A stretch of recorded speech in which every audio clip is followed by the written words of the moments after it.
안녕하세요. 서울대학교 보건대학원의 김성균 교수입니다. 환경보건학을 위한 PK 단기 특강 세 번째 세션의 마지막 시간입니다. 투 컴파트먼트 모델에 대해서 공부하고 있었는데요. 오늘은 경구 노출되는 경우에 해당되는 것이죠. First order input, 그다음에 First order output에 해당되는 공부를 해보도록 하겠습니다. 네, 앞서서 봤었던 거랑 다른 점이 있다면 투 컴파트먼트 모델에서 요 흡수에 관련된 부분이 하나 들어가 있습니다. 디퍼런셜 이퀘이션으로 요 x 센트럴 컴파트먼트죠. x1의 시간에 따른 변화량을 이렇게 표현할 수가 있습니다. 거기에 하나가 더 들어가 있는 것이죠. x1 입장에서 볼 때는 들어오는 것이기 때문에 부호는 플러스가 되는 것이고요. KA 곱하기 요 안에서의 양, 편의상 것을 것에 있는 것이다. 그래서 XG로 표시했습니다. 그리고 그다음은 dxg per dt는 마이너스 KA 곱하기 XG가 되겠죠. 아무튼 X1의 입장에서 볼 때 이렇게 되는 것이고요. 이건 양이 되는 것입니다. 매스. 요 X의 volume of distribution을 나중에 된다면 농도가 되겠죠. 아무튼 이렇게 디퍼런셜 이퀘이션으로 쓸 수도 있고 이렇게 매크로하게 쓸 수도 있습니다. 알파 베타로 표시했었던 앞에서의 여기가 되겠죠. 요 앞에서의 여기도 좀 잘못된 부분이 있네요. 그렇죠? 요 위에 있는 박스에 해당되는 부분이 어디일까요? 그렇죠? 요 부분이죠. 그렇죠? 이 앞에는 여기에 해당되는 것이고 요 흡수에 관련된 부분이 여기에 해당되는 것입니다. 요 개수 앞에 있는 A, B, C의 합이 제로여야 된다라고 하는 것은 요 이렇게 그 오럴 어드미니스트레이션 되는 부분이 t가 제로일 때는 0이어야 되기 때문에 맞춘 것입니다. 실제로 계산을 할 때 여러분들이 c를 구할 수가 있습니다. 구해서 실제로 이제 모델로 프로그램으로 이제 구현할 때는 어, 나중에 고치실 수가 있습니다.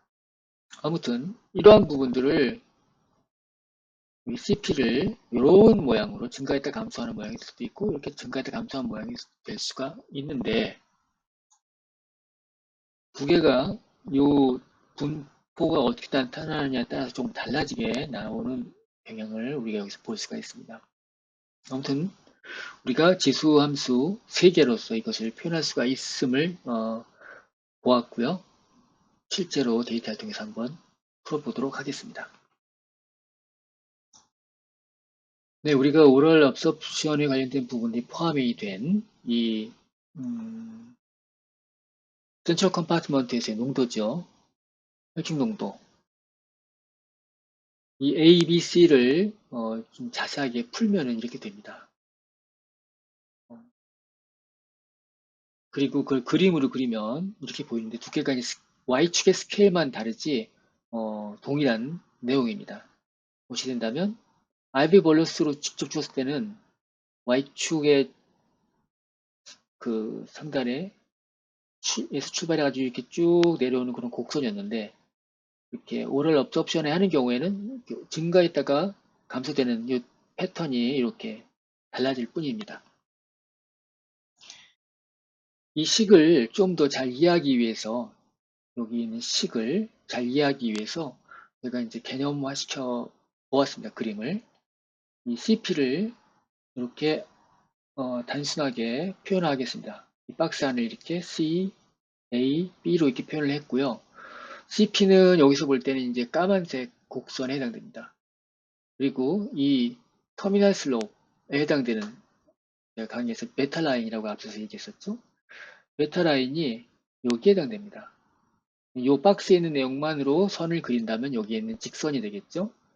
그래서 이 전체식에서 이 부분만 뺀 이 두 개의 나머지 두 개의 합이 되겠죠. 그 부분은 어떻게 될까요? 바로 여기 있는 노란색 곡선이 바로 이 박스 안에 있는 내용물이 됩니다. 다시 한번 얘기하면 X1 데이터에서 베타 라인을 빼면 이 노란색 곡선이 나오게 되는데 그 두 개가 이런 부분이 됩니다. 그래서 우리는 베타 라인을 구한 다음에 실데이터에서 빼고 그 다음에 이 노란색 선에서의 터미널 슬롭이 두 번째 터미널 슬롭을 생각해 볼 수가 있겠죠. 그 두 번째 터미널 슬롭이 바로 이 알파 라인에 해당됩니다. 자, 그러면은 우리가 이 노란색 박스에서 녹색 박스에 해당되는 부분을 빼면 요거만 남겠죠? 즉, 노란색 곡선에서 녹색 직선에 해당되는 것의 차이의 부분을 생각해 볼 수가 있는데 그게 뭘까요? 그게 이제 이 부분이 되는 것이죠. 여기서 보면 핑크 라인에 해당되는 것입니다. 사실 이거는 뭐 알파와 KA가 그 무엇이 더 크냐에 따라서 순서가 바뀔 수는 있긴 하지만 아무튼 이런 방식으로 해서 우리가 베타와 B 그리고 알파와 A 그리고 KA와 C를 구할 수가 있습니다. 이것도 한번 직접 해보셔야지 여러분들이 와닿을 수 있을 것 같아요. 문제를 한번 만들어 보았습니다. 그리고 분석 절차를 한번 써보았습니다. 자, 이런 타임 코스 데이터가 있다고 하고요. 이 식에서 일단 이 절차에 따라서 한번 쭉 풀어보시겠어요? 영상을 멈추고 여러분들이 한번 각각에 해당되는 베타부터 구해야겠죠? 베타가 나오면 B가 나올 것이고 그 다음에 그 차를 이용해서 리지듀얼을 만들 수 있습니다. 실 데이터와 베타 라인의 차이가 되겠죠? 그렇게 한 다음에 우리가 알파 라인을 찾아야겠죠? 그러면은 알파와 A가 나올 것입니다. 그런 다음에 그 아까 앞에서 노란색 박스라고 했는데 그 리지듀얼이 되겠죠? 거기서 이제 알파 라인을 또 빼면은 그게 이제 우리 KA를 구할 수 있는 부분이 됩니다. 그런 방식으로 한번 여러분이 직접 해보시고 잠시 뒤에 저와 한번 맞춰보겠습니다. 여기 잘 풀리셨나요? 한번 저랑 같이 한번 해보시겠습니다. 제가 미리 만들어 봤는데요. 여기 있는 타임 코스 데이터를 그대로 갖고 왔습니다. 노우스는 여기 있는 것이고요. 이거는 이제 시중에 판매되고 있는 책에 있는 예제를 그대로 한번 갖고 와봤습니다. 확대를 좀 한다면 됐죠? 미리 그려봤는데 일단 여기 있는 그 우리 타임 코스 데이터 원 데이터는 여기 있는 까만색 선입니다. 점들입니다. 까만색 점들에서 일단 제일 먼저 해야 될 것이 메타라인 구하는 거라고 했죠. 일단은 저 1단계는 했습니다. 그런 다음에 이제 그 메타라인 구해야 되니까 저는 여기서 하나, 둘, 셋, 네 개 구했습니다. 눈으로 보기에도 이 네 개까지는 하나로 묶을 수가 있겠죠. 그래서 네 개를 구해서 제가 메타라인을 구해봤습니다.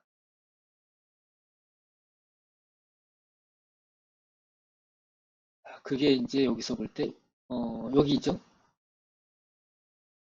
0.091, 약 0.1 정도 나온 것이고요. B는 8.3이라고 써놨습니다. 그 다음에 해야 될 일이 뭘까요? 실 데이터와 이 메타라인의 차이입니다. 그리고 리지듀얼이죠. 그래서 실 데이터와 8.3 곱하기 2에 마이너스 0.09 뭐 이렇게 한 것을 차이를 내준 것들이 이렇게 쭉 나열한 것이 바로 리지듀얼입니다. 그것이 여기서는 이게 회색 점들로 표시되어 있습니다. 회색 점들로 표시되어 있는데 그것의 터미널 슬롭을 또 구해서 알파 라인을 찾아보면 여기 이제 노란색 직선으로 되어 있는 것입니다. 알파가 0.84, 0.8이라고 했습니다. 그 다음에 A가 332, 33, 뭐 이렇게 할 수도 있겠죠? 네. 그 다음에 두 번째 그 레지듀얼을 만들어야겠죠? 여기서도 이제 회색 점들이 이렇게 곡선이 나왔으니까 그 터미널 슬롭을 이용해서 우리가 지금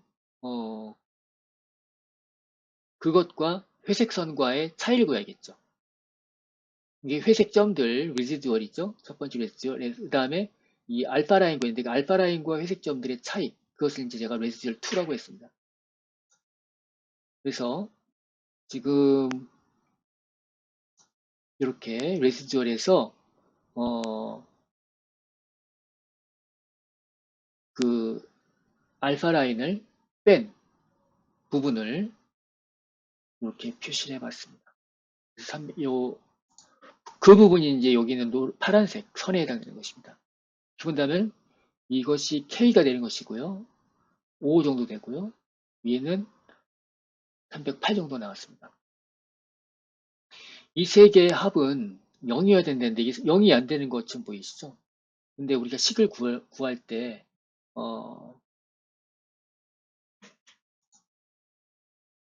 이 부분이 지금 C가 308이 나왔는데 A 더하기 B 한 다음에 대략적으로 식을 맞출 때 요거랑 요거 더한 것이 이것이 되게끔 한 다음에 여기 마이너스를 붙여주게 된다면 이게 0에서 출발해서 내려오는 그런 곡선이 됩니다.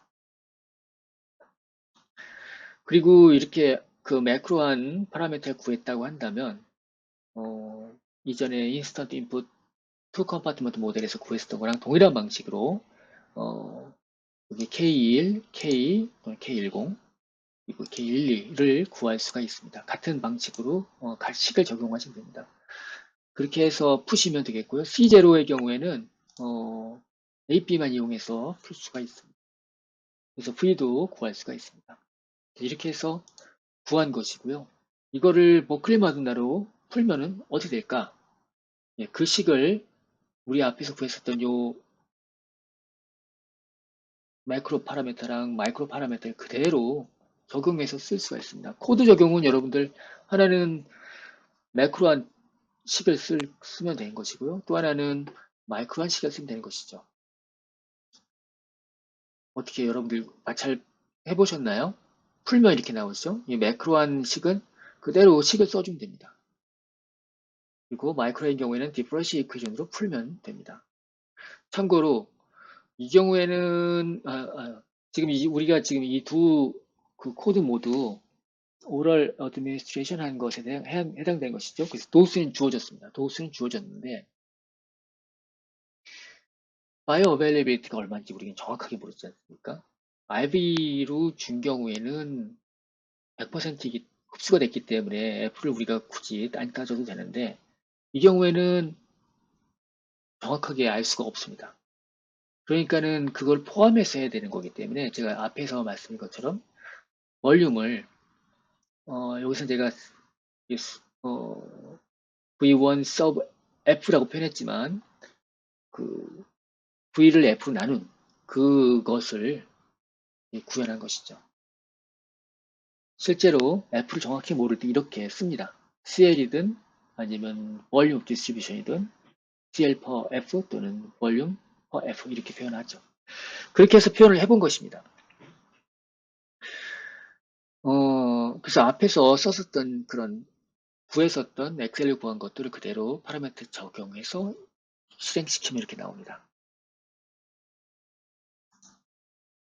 제가 이제 한번 풀어본 그 코드인데요. 일단은 매크로부터 먼저 보여드리겠습니다. 매크로를 푼 것은 이렇게 식을 그대로 쓰면 되는 것이고 알파, 베타, A, B, 그 다음에 K, A, C를 그대로 한번 구한 걸 그대로 갖고 왔습니다. 자, 여기에 A, B, C를 합치면 0이 된다고 했는데 제가 이걸 코드를 이렇게 마이너스를 표현해 놨습니다. 데이터 포인트가 나와 있고요. 그대로 한번 그려볼까요? 이렇게. 네. 잘 맞습니다. 이 로그 스케일이고요. 로그를 풀면 네. 커피스 하지 않은 상태입니다. 만약에 여기를 플러스라는 실수를 했다라고 한다면 어떻게 그려질까요? 이렇게 나오겠죠. 뒷부분은 디스포지션이 우세한 부분이기 때문에 지금 알파 라인과 베타 라인으로 지배되는 부분이기 때문에 여기가 플러스든 마이너스는 큰 영향 주지 않지만 앞부분이 이제 업되는 현상이 발생하겠죠. 아무튼 이런 것이고요. 지금 이것을 커핏을 한번 해볼까요? 얼마나 더 개선되는지. 자, KA는 우리가 5라고 줬는데요. 어, 커브핏을 직접 여기서 하는 것도 좋지만 한번 이 슬라이드를 한번 이용해서 맞춰보는 눈으로 맞춰보는 것도 한번 알려드리겠습니다. 이 파라미터에서 define 슬라이더를 하고 우리가 이제 숫자를 조금씩 조금씩 바꿔주는 것을 여기 파라미터 윈도우에서 직접 할 수도 있어요. 그래서 K 요거를 한번 2배 늘려볼까요? 5보다 더 크게. 네, 이게 좀 더 늘어나죠? 그럼 요 위에까지 설명이 되는 것 같죠? 만약에 이것을 아까 5로 시작했으니까 2.5로 바꿔서 해본다. 위 아래 떨어집니다. 그죠? 그래서 이걸 갖고서 감을 좀 익히는 겁니다.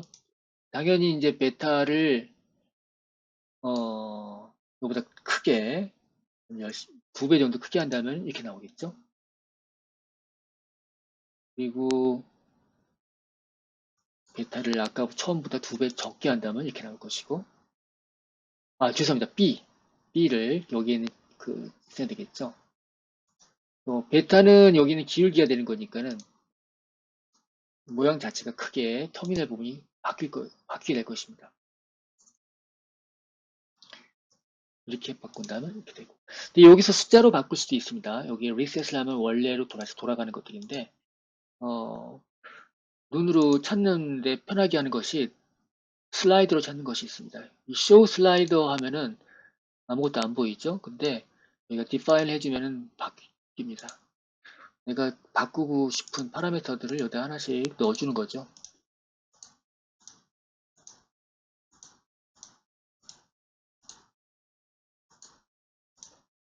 이렇게 하면은 이렇게 나옵니다. 아까 숫자로 하는 것보다 여기가 조금 더 미세하게 변화할 수가 있습니다. 어,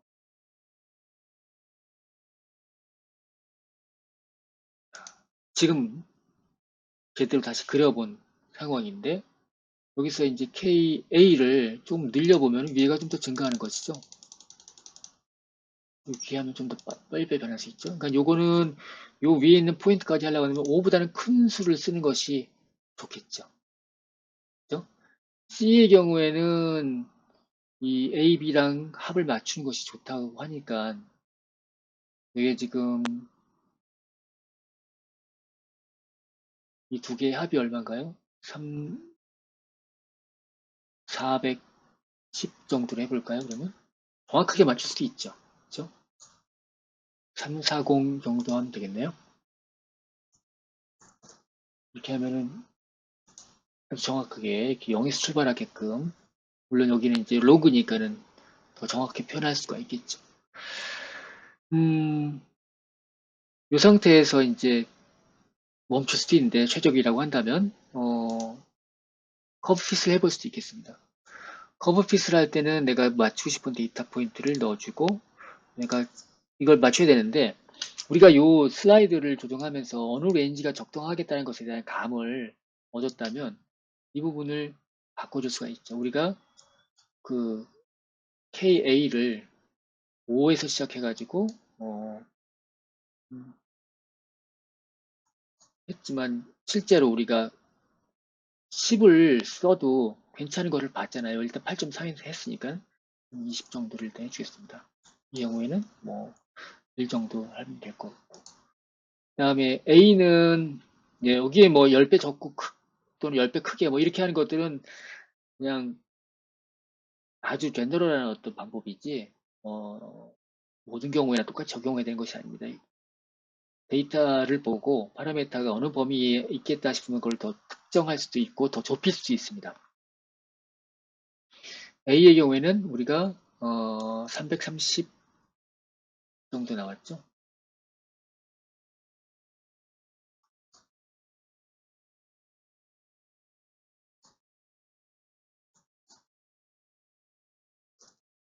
B는 8.3.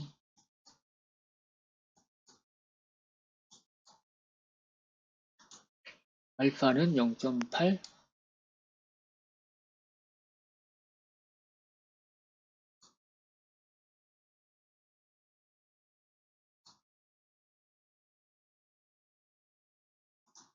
베타는 0.1.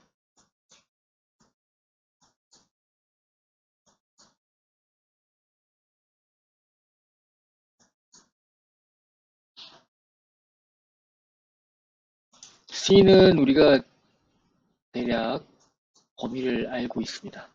그렇죠?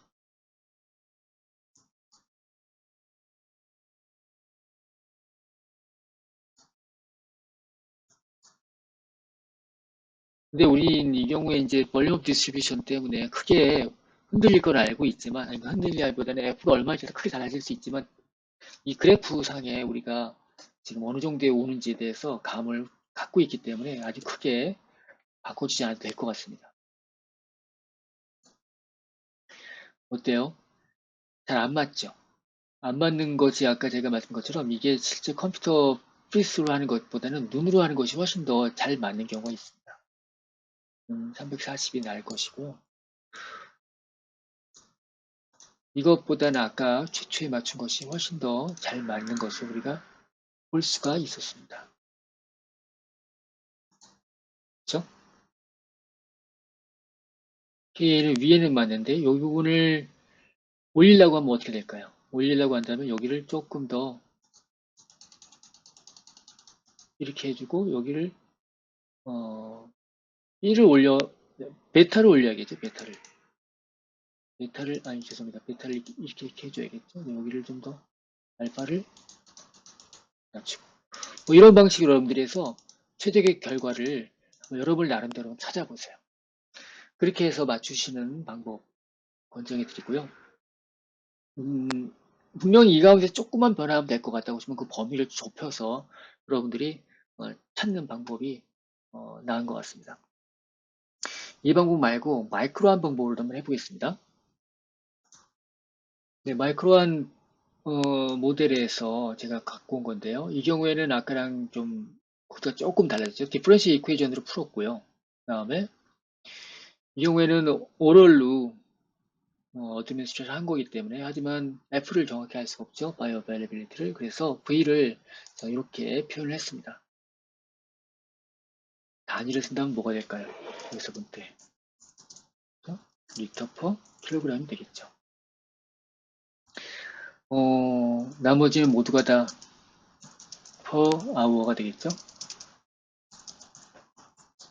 여기 스페이스는 뭐 상관없죠. 사실은 없지만 보기 편하게 나중에 여러분들이 복잡한 코드를 직접 만들어 쓰실 때는 에러 타이포 찾는 것들이 굉장히 힘들어집니다. 그래서 이렇게 잘 맞춰서 쓰는 연습을 미리 해두신다면 좋을 것 같습니다. 앞에서 우리가 도우스의 경우에는 뭐 단위 체중당 주는 경우도 있습니다. 뭐 그런 경우도 같은 방식으로 여러분들이 쓰시면 될 것 같아요. 아무튼 여기 있는 숫자들은 엑셀에서 갖고 온 것들입니다. 이거는 원래 데이터이고요. 요 숫자들을 제가 초기 값으로 맞춰 놓겠습니다. 맞춰 놓고 한번 뜻을 하면 좀 정확히 맞지 않죠? 정확히 맞지 않았는데 이 부분을 한번 옵티마이제이션을 하기 전에 한번 파라메타 에스티메이트로 한번 풀어보시죠. define 슬라이더로 한번 해보시죠. 이게 제가 일단 해놨는데요. 이 부분을 보시면 되겠습니다. 여기를 낮추려면 어떻게 하면 될까요?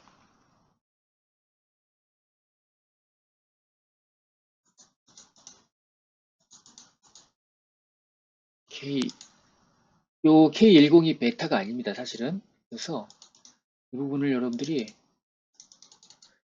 잘 조절하면서 내려가셔야 돼요. 여기에 대한 감을 사실 찾기가 쉽진 않습니다, 여러분들. KA를 높이면은 다른 건 고정시킨 상태에서 이렇게 증가되는 양상이고요. 볼륨을 줄이게 된다면은, 볼륨을 늘리게 된다면 당연히, 점점 아래로 내려가겠죠. 왜냐하면 매스 퍼 볼륨이기 때문에 컨센트레이션은 좀 시뮬레이션 된 컨센트레이션 내려가게 되어 있습니다. 그리고 다른 거는 고정한 상태에서 K10만 크게 만든다면 터미널 슬로프는 좀 더 급해지면서 Cmax는 낮아지고 하는 경향이 나타납니다. 다른 것들은 고정시킨 상태에서 K21만 크게 한다면은 Cmax랑 Tmax는 크게 변하지 않는데 이 뒷부분에서 터미널 커브가 완만해지면서 필요 시간이 늘어납니다. 또 K12만 점점 크게 만든다면은 센트럴 컴파트먼트 쪽으로 농도가 떨어지는 현상이 발생합니다. 또 1, 2랑 2를 같이 크게 만든다면은 여기는 꺼지고 여기는 올라가는 그런 현상이 발생합니다. 근데 이걸 여러 파라미터를 동시에 움직인다면 예측이 굉장히 힘듭니다. 그래서 이것들은 여러 가지 트라이얼 앤 에러를 시행착오를 해보면서 맞출 수밖에 없습니다. 물론 우리가 식을 알고 있는 간단한 이 투 컴파트먼트 모델의 경우에는 어느 정도 게싱이 가능하긴 하지만요. 그래서 우리가 다시 본다면 우리가 여기서 아까 처음에 제가 이제 처음 식으로만 풀었을 때 후기값을 줬을 때는 이게 잘 안 맞았습니다. 근데 우리가 KA가 대략 5 이상이라는 것을 우리가 알았죠. 맞춰봤을 때 점점 뾰족해지 위로 올라가게끔 일단 만들어 놓을 필요가 있는 거잖아요. 그런 상황에서 요거 나머지를 좀 살살 맞춰본다면은 좋을 것 같습니다. 그럴 때는 이제 요 방법을 쓴 것이 훨씬 낫겠죠. 여기를 극단에 갔을 때 좀 늘리려면은 체크한 다음에 다시 시작하시면 됩니다. 를 더 늘릴 수가 있죠. 이렇게 하면 요 더 늘려봤자 여기가 크게 변하지 않으니까 나머지는 이제 다른 걸로 맞추시는 방법을 쓰시면 됩니다. 이렇게 그다음에 여기를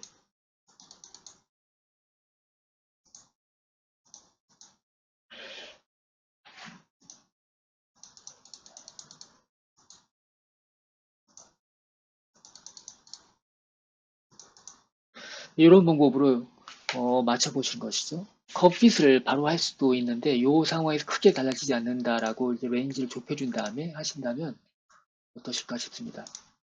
그러면 K 1, 2는 우리가 0.1에서 맞췄는데 굳이 이렇게 아주 크게 낮출 필요는 없겠죠. 아무튼 뭐 이 정도 하고 K1 0.5까지는 맞춰도 될 것 같습니다. 이 일은 0.1에서 여기까지 크게 낮추지는 않고요. 좀 절반 정도만 낮추겠습니다.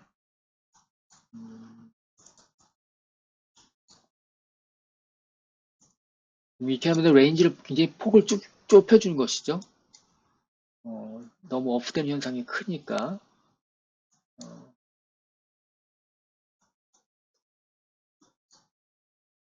볼륨은 우리가 76 정도로 맞췄는데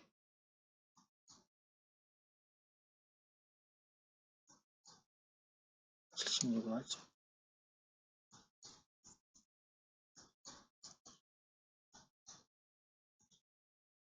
KA는 우리가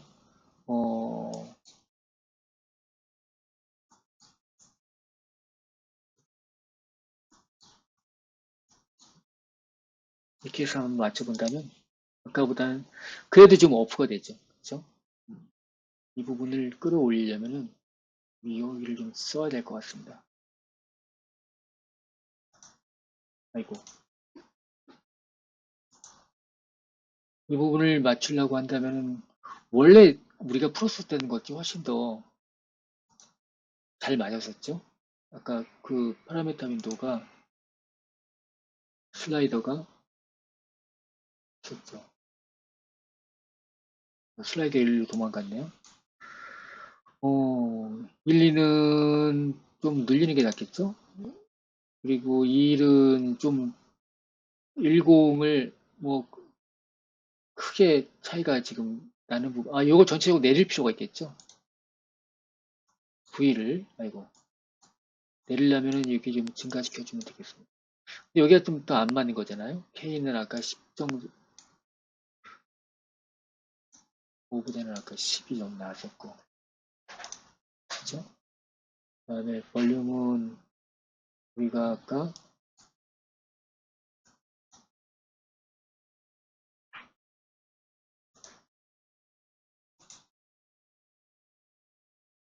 네, 지금 이걸 보면서 KA는 이 부분을 늘리는 것이 효과적으로 피팅하는 게 좋았고, 나머지는 볼륨하고 그 K를 미세 조정하는 과정에서 더 잘 맞출 수 있음을 저희가 확인했습니다. 아까처럼 레인지를 그렇게 크게 주는 것보다는 굉장히 조금만 움직여줘도 이렇게 크게 변하기 때문에 어, 최저값을 주려고 하다 보면은 컴퓨터한테 아주 넓은 범위 차지한다면 그 로컬 에러에 빠져서 어, 엉뚱한 값을 주는 경우가 있습니다. 그래서 때때로 자동 핏보다 육안으로 맞추는 게 더 좋은 결과를 얻는 경우가 많이 있음을 보게 되고, 그리고 초기 값을 어떻게 주느냐가 굉장히 중요하고, 그런 단서를 얻는데 non compartment 모델과 그 다음에 엑셀에서 우리가 배웠었던 내용을 잘 활용하시는 게 좋겠다. 이 점들을 다시 한번 정리해서 말씀드렸습니다. 이 부분은 이렇게 지나가시면서 보고요. 투 컴파트먼트 모델이 고전적인 모델이지만 굉장히 여러 가지 환경 유래 오염 물질들의 인체 내 거동을 설명하는 데 유용합니다. 특히나 퍼스트 오더 인풋이 되고 퍼스트 오더 아웃풋 되는 그런 경우에는 경구 노출되는, 특히 식품을 통해 노출되는 경우 설명이 가능하고요. 또 생물학적 반감기에 관련된 정보도 우리가 여기서 터미널 슬롭, 베타를 얻게 된다면 할 수가 있습니다. 물론 이것은 단순한 모델이고요. 그래서 생리학적 기반은 아닙니다. 근데 PBPK 안에서도 서브 모델 구현하는 것들은 충분히 가능합니다. 서브 모델이라고 하는 것은 PBPK에서 각각의 그 구획들이 실제 장기를 모사하는 경우가 있는데요. 또는 장기들을 모사하는 경우가 있는데 그 안에서 어떤 대사가 일어난다든지 또는 분배가 일어난다든지 하는 것들을 우리가 개념적으로 표현할 때는 이런 컴파트먼트 모델을 PBPK 안에다가 집어넣어서 구현할 수가 있습니다. 이 투 컴파트먼트 모델은 PK 프로파일을 잘 설명하는데 유용하지만 이것을 마우스에서 얻은 데이터를 사람한테 적용하기 상당히 어렵습니다. 종간 외삽은 안 됩니다. 하지만 이 단면적으로 이 어떤 특성을 갖고 있는지 애드미가 파악하는 데 굉장히 유용하게 쓰일 수가 있습니다. 실제 투 컴파트먼트 모델을 이용해서 비스페놀 A의 대체제로 많이 쓰이는 비스페놀 A의 인체 내 애드미를 우리가 실측 데이터를 얻었고 그것을 투 컴파트먼트 모델로 설명하는 것들을 성공적으로 해서 발표한 사례가 있습니다. 네, 이상 투 컴파트먼트 모델에 관련된 강의와 문제풀이에 대한 부분을 마치겠습니다. 여러분들께 여기 지금 보이는 이 타임 코스 데이터들을 풀어보시기를 권해드립니다. 꼭 풀어 한번 보시고요. 풀다 보시면 이 숫자가 굉장히 익숙하실 겁니다. 우리가 이전에 원 컴파트먼트 모델을 배움을 마치면서 한번 풀어보라고 드렸었던, 그리고 요 세 번째 세션 앞서서 이제 시작했었던 그 부분 잘 안 풀렸었잖아요. 원 컴파트먼트 모델로. 이 부분을 한번 투 컴파트먼트 모델로 잘 풀리는지 한번 해보십시오. 그러면서 이제 non compartment analysis도 해봤으니까 여러분들이 클리어런스에 관련된 아이디어도 얻을 수 있을 것 같아요. 그래서 전체적으로 이 부분을 어떻게 풀 수 있을까 연습을 해볼 수 있는 기회가 된다면 지금까지 배웠었던 것들을 잘 활용하는 그런 계기가 될 것입니다. 네, 오늘 영상은 여기까지입니다. 감사합니다.